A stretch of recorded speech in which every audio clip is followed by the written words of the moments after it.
Hello? As Abandoned UK says, that always makes me laugh, that does. Yeah, that's our Plantagenets and the Wars and the Roses. And to be a royal in those days, like Queen Elizabeth I said in an upcoming, well, you've probably seen the documentary if you've been watching them, in the last one, and she said that to wear a crown is more a pleasure to those that see it than it is to those that bear it. And in those days, you had all the luxury and the wealth and everything that came with it, but my God, you had the danger. Scarce any of the royals, from Plantagenets to Tudors, scarce ever knew a moment's peace. I mean, Elizabeth's grandfather, Henry VII, was a new king. He beat Richard III. The Battle of Bosworth Field in 1485, and that's when we gained the Tudor dynasty, a new dynasty. So, and that king, he was known as the Winter King, and it wasn't much liked. One, because he's a horrendous taxation of the people and blackmail. He would have, basically, if you did something wrong or whatnot, he'd make you in his debt financially. So he held you hard, basically. He wasn't liked, with his councillors Empson and Dudley. And yeah, they weren't liked men. And he was, as I say, it was a new dynasty, and he never knew a moment's peace. And when he came in, when he fought the battle at Bosworth Field, a lot of his soldiers were mercenaries, a lot of them German mercenaries, and they brought in a brand new illness that no one had ever seen before, and it was known as the sweating sickness. And that, once it got started in England, right through the Tudor reign, it never really went away. It was particularly virulent in the reign of King Henry VIII. Anne Boleyn caught sweating sickness and nearly died of it. Henry VIII gallantly locked himself away from everyone and kept himself safe. Good old Henry. Yeah, so as I say, Henry VII wasn't liked much. He was a great miser as well, along with his mother, Margaret Beaufort, my lady, the King's mother, and many hold that woman responsible for the deaths or murders of the princes in the Tower, rather than Richard III. Margaret had people on the inside of the Tower here that could have got to the boys. Richard also quite easily could have got to the boys, but he knew, as did happen, that if he killed the boys, well, he'd already usurped the throne and declared the boys as bastards. So there were rebellions, and there would have been rebellions and things.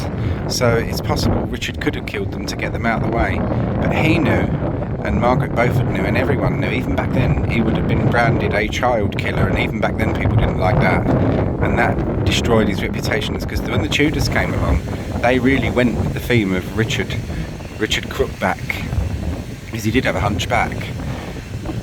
In Shakespeare's play, he's shown as a hunchback monster, because as I say in the Queen Elizabeth I documentary, if you watched it, physical disabilities in those days was often blamed on sin, either your sin or the sin of your parents, and the Tudors really went with the sinful Richard thing, and they even, and it has been proven, doctored some of the paintings of Richard, and that's been proven by x-rays, that they lengthened they lengthened the fingers to make them look more spike-like and pointy.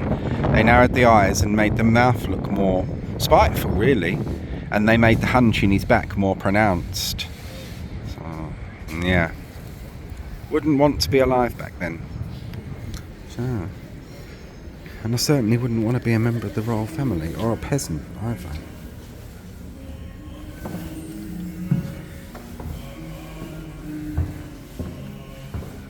I like this room.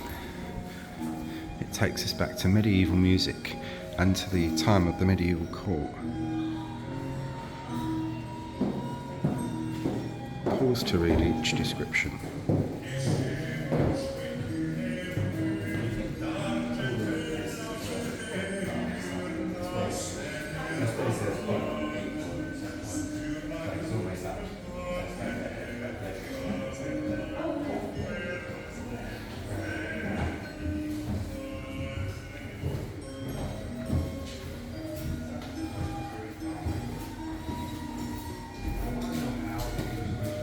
Queen Eleanor missed her homeland, so the king, who loved his wife, had lots of things from her homeland brought in to make her less homesick.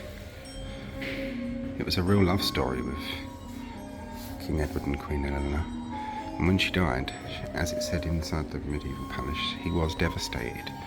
And when the funeral cortege or procession came back to London, everywhere it stopped, Edward had a cross raised to her memory. And that's where you get things like the Eleanor Cross and Charing Cross and things like that. And there's a little bit of a legend, whether it's true or not, I don't know. But some people say that the Charing Cross comes from the share reign, because Edward, unusually for a medieval man, put a lot of sway on the word of his wife. She was a noble-born princess, and her father was a great military leader, and Edward was a great military person, if you want to look at it like that. Yeah, so some say that the Charing Cross comes from share reign, because he took a lot of advice, and a lot of the decisions made under his reign came from his wife, they say, which was quite unusual for the time, because women didn't really have a lot of power back then. And here we come into the room with some of my favourite objects.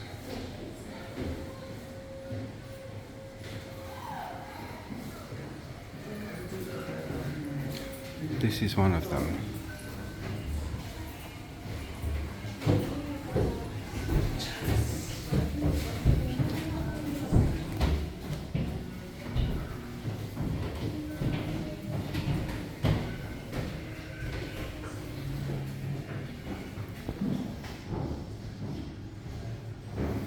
Beautiful chess piece, look. 11th century. Oh, and this is a toy knight. Oh, sorry, didn't show you that, did I?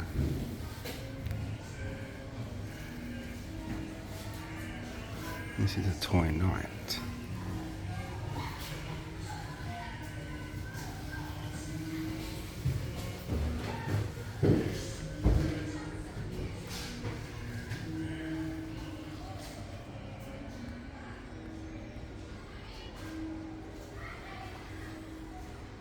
Only the children of the rich would have had toy knights.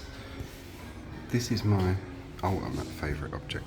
The chess piece is the second favourite, but this is absolutely stunning. It's a portal altarpiece from the 13th century.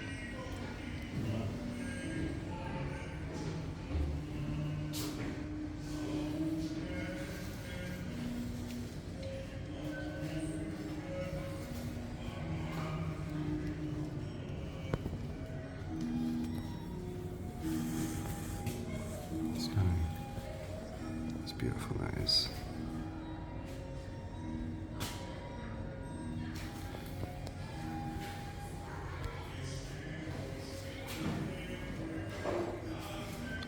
Into our last item, which is a silver chalice.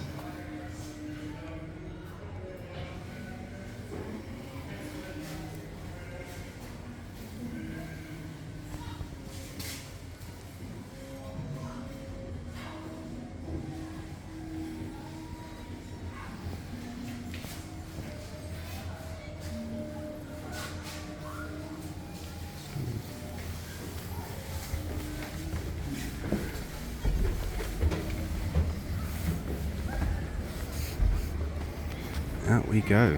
Again, some pretty okayish views of the White Tower. And some work in progress.